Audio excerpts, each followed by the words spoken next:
नमस्कार, आप देख रहे हैं पॉलिटिकल अपडेट।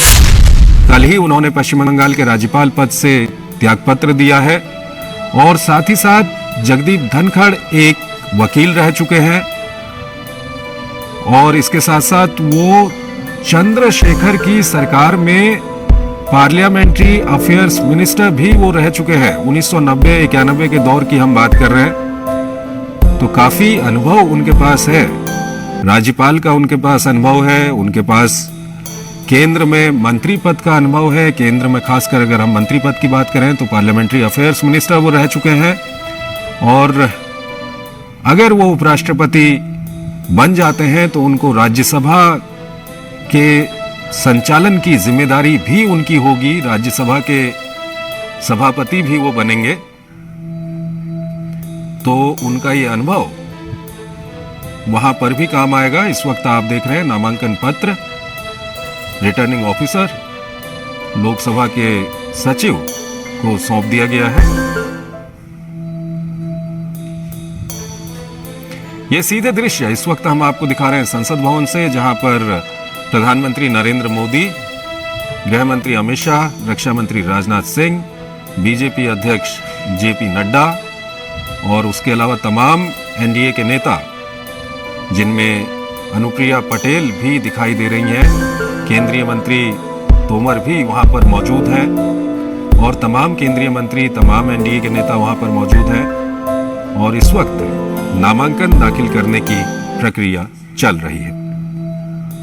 तो एनडीए के उपराष्ट्रपति पद के उम्मीदवार हैं जगदीप धनखड़, जो राज्यसभा के महासचिव के कमरे में इस वक्त वहां पर नामांकन दाखिल कर रहे हैं। प्रधानमंत्री नरेंद्र मोदी, गृह मंत्री अमित शाह, रक्षा मंत्री राजनाथ सिंह, बीजेपी अध्यक्ष जेपी नड्डा और उसके अलावा तमाम केंद्रीय मंत्री, एनडीए के नेता वहां पर मौजूद हैं और इस वक्त नामांकन दाखिल करने की प्रक्रिया इस वक्त चल रही है।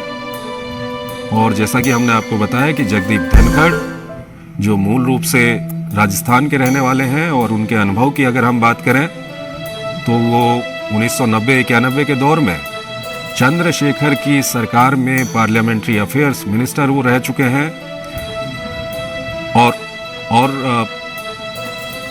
पश्चिम बंगाल के राज्यपाल के तौर पर उन्होंने कल ही इस्तीफा दिया है और साथ ही साथ वो राजस्थान असेंबली में विधायक भी रह चुके हैं। तो काफी एक लंबा अनुभव है उनके पास, प्रशासनिक अनुभव है, संसद का अनुभव है, विधानसभा का अनुभव है, एक राज्यपाल का अनुभव उनके पास है।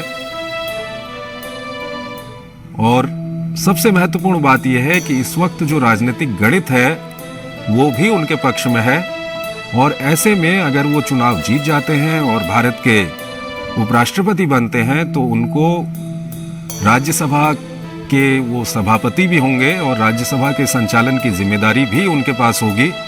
और उनका जो पुराना अनुभव है, चाहे वो संसद का अनुभव हो, राजस्थान विधानसभा का अनुभव हो या उसके अलावा 1990-91 के दौर में चंद्रशेखर की सरकार में वो पार्लियामेंट्री अफेयर्स मिनिस्टर रह चुके हैं, तो उसका अनुभव है, ये सारा अनुभव उनके काम आएगा। और इस वक्त ये सीधे दृश्य हम आपको दिखा रहे हैं संसद भवन से, जहां पर एनडीए के उपराष्ट्रपति पद के उम्मीदवार जगदीप धनखड़ इस वक्त नामांकन दाखिल करवा रहे हैं। प्रधानमंत्री नरेंद्र मोदी वहां पर मौजूद हैं, गृह मंत्री अमित शाह, रक्षा मंत्री राजनाथ सिंह, बीजेपी अध्यक्ष जेपी नड्डा और तमाम जो एनडीए के नेतागण और केंद्रीय मंत्री हैं वो वहां पर मौजूद हैं। तो ये सीधे दृश्य इस वक्त हम आपको दिखा रहे हैं।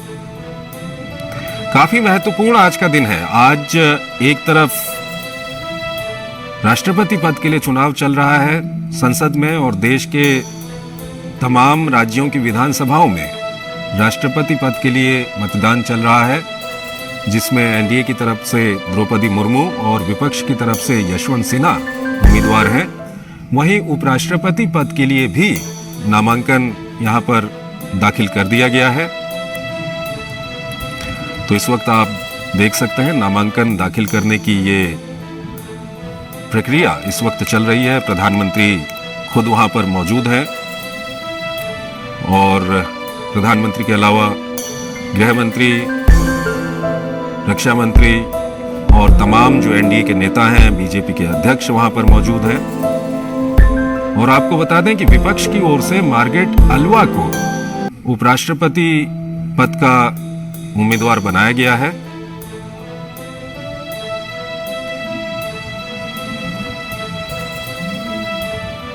तो लोकसभा के सचिव हैं उत्पल कुमार सिंह, उनके समक्ष ये नामांकन इस वक्त दाखिल किया जा रहा है। तमाम एनडीए के नेता वहां पर मौजूद हैं,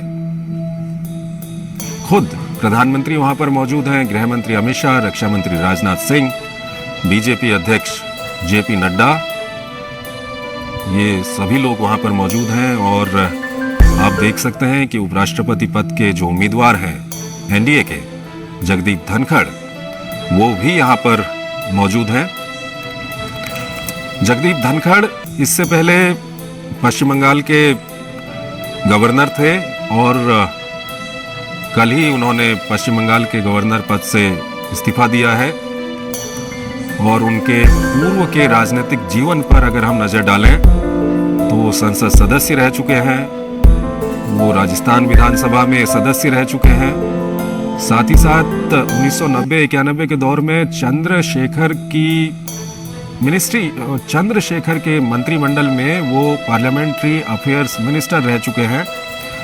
तो उनका ये तमाम जो अनुभव है, वो अनुभव अगर वो चुनाव जीत जाते हैं, जो संख्या बल है, जो गणित है, वो पूरी तरह से उनके पक्ष में है इस वक्त। और अगर वो चुनाव जीत जाते हैं और भारत के उपराष्ट्रपति बनते हैं तो राज्यसभा के संचालन की जिम्मेदारी भी उनके पास होगी।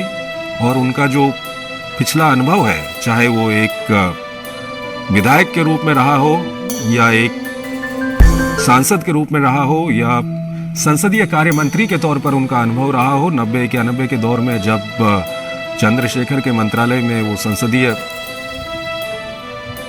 चंद्रशेखर के मंत्रिमंडल में वो संसदीय कार्य मंत्री थे, तब का उनका अनुभव, ये सब अनुभव उनका है जो काफी उनके काम आने वाला है। इस वक्त आप देख रहे हैं नामांकन की प्रक्रिया वहां पर चल रही है। उत्पल कुमार सिंह लोकसभा के सेक्रेटरी जनरल हैं, उनके समक्ष ये नामांकन वहां पर दाखिल किया जा रहा है।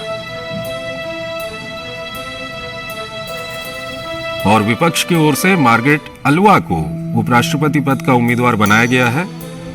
और जो अभी तक खबर मिल रही है उसके अनुसार मंगलवार को, यानी कि कल, वो अपना नामांकन दाखिल करेंगे।